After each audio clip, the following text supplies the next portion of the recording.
بسم اللہ الرحمن الرحیم۔ میرے چینل پر خوش آمدید۔ کہانی کا آغاز کرتے ہیں۔ ایک دفعہ کا ذکر ہے، ایک جگہ بہت خوبصورت سلطنت تھی جس پر ایک رحم دل اور بہادر بادشاہ حکومت کرتا تھا۔ وہ ہمیشہ حق اور انصاف سے کام لیتا اور ہر مشکل وقت میں صبر کا دامن ہاتھ سے نہ جانے دیتا تھا۔ بادشاہ کی طرح اس کی ملکہ بھی خوبصورت اور خوبصیرت تھی۔ بادشاہ کے پاس سوائے اولاد کے دنیا کی ہر چیز تھی۔ بادشاہ سجدہ ریز ہو کر اولاد کے لیے دعائیں مانگتا۔ ایک دن کا ذکر ہے کہ بادشاہ سلامت معمول کے مطابق دربار لگائے بیٹھے تھے کہ ایک نقاب پوش دربار میں حاضر ہوا اور بادشاہ کو ایک پرچہ تھما کر چلا گیا۔ پرچے پر لکھا تھا کہ اگلے سال اسی ماہ کی 14ویں رات کو آپ کے یہاں بیٹی ہوگی، اور سچ مچ ایسا ہی ہوا۔ پورے سال بعد 14ویں رات کو بادشاہ کے یہاں بیٹی پیدا ہوئی۔ بیٹی کی پیدائش پر بادشاہ سلامت اور ملکہ بہت خوش تھے۔ نہ صرف وہ دونوں بلکہ ان کی پوری رعایا بھی خوش تھی۔ محل میں چاند سی شہزادی کی آمد پر پوری سلطنت میں جشن کا اعلان کیا گیا تھا۔ اس جشن میں پوری رعایا کو مدعو کیا گیا۔ اسی سلطنت پر دور پہاڑوں میں 7 پریاں بھی رہتی تھیں۔ بادشاہ سلامت نے ان پریوں کو بھی اس جشن میں شرکت کی دعوت دی، لیکن بادشاہ سلامت ایک بوڑھی پری کو دعوت دینا بھول گئے۔ مقررہ دن سب دعوت پر پہنچ گئے۔ پوری رعایا اور پریوں نے ننھی شہزادی کو تحائف دیے۔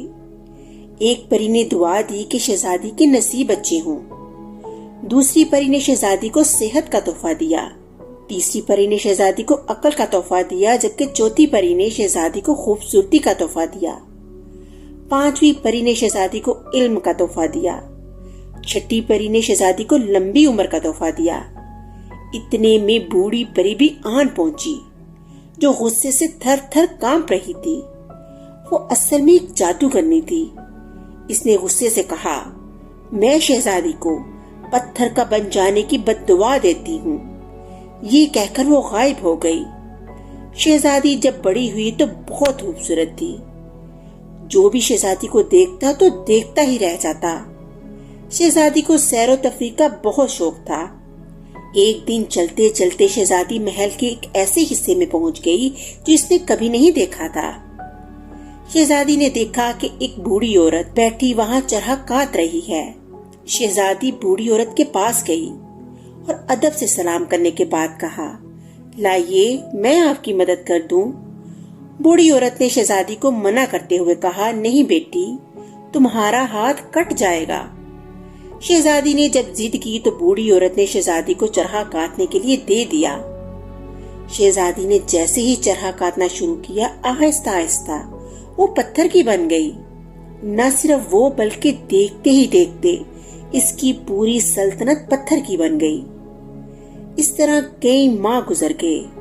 پھر ایک دن کسی ملک کا شہزادہ شکار کھیلتے کھیلتے اس سلطنت میں پہنچ گیا۔ شہزادہ پتھر کی اس سلطنت کو دیکھ کر حیران رہ گیا۔ اس نے کھیتوں میں کسانوں کو دیکھا، وہ بھی پتھر کے بنے تھے۔ شہزادہ بازار میں داخل ہوا تو دیکھا کہ تمام دکانوں کے دکاندار پتھر کے بنے ہوئے ہیں۔ چلتے چلتے شہزادہ محل میں داخل ہوا تو اس نے دیکھا کہ تمام درباری بھی پتھر کے بنے ہیں۔ اس طرح شہزادہ پورے محل میں گھومنے لگا۔ ایک کمرے میں شہزادے نے دیکھا کہ بادشاہ اور ملکہ اپنے تخت پر بیٹھے ہیں، لیکن وہ بھی پتھر کے بنے تھے۔ شہزادے نے محل میں یہ بھی دیکھا کہ تمام کنیزیں اور خادم پتھر کے بنے ہوئے ہیں۔ ایک کمرے میں شہزادے نے دیکھا کہ خوبصورت شہزادی پلنگ پر لیٹی ہے۔ شہزادے نے جیسے ہی پتہ کرنے کے لیے شہزادی کو ہاتھ لگایا کہ وہ پتھر کی ہے یا نہیں، تو جادو کرنے کا تمام جادو اچانک ختم ہو گیا۔ پوری سلطنت اپنی اصلی حالت میں واپس آ گئی۔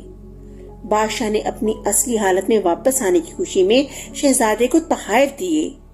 اس نیک دل شہزادے نے تحائف لینے سے انکار کر دیا تو بادشاہ نے کہا کہ کیا تم میری خوبصورت بیٹی سے شادی کرو گے؟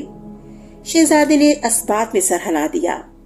اس کے بعد شہزادہ اور شہزادی کی شادی ہو گئی اور شہزادہ اپنی جان سی شہزادی کو لے کر واپس اپنے ملک چلا گیا۔ بادشاہ اور ملکہ اپنی رعایا کے ساتھ ہنسی خوشی رہنے لگے، کیونکہ وہ سب دوبارہ اپنی اصلی حالت میں واپس آ چکے تھے۔ اس نے اللہ تعالیٰ کا شکر ادا کیا اور اس طرح کہانی کا اختتام ہو گیا۔